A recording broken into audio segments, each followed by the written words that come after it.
এই মাছটা আছে অনেকেই পছন্দ করে না, কিন্তু আমাদের তো অনেক ভালো লাগে। এই মাছ কিনতে হলে অবশ্যই বড় মাছ কিনতে হবে, তাহলে এর স্বাদটা অনেক ভালো এবং সুস্বাদু মনে হয়।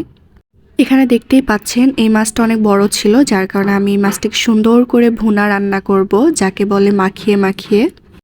আর প্রথমেই আমি এখানে পেঁয়াজ থেকে শুরু করে তেলের ভিতরে সব মশলা কষিয়ে নিচ্ছি।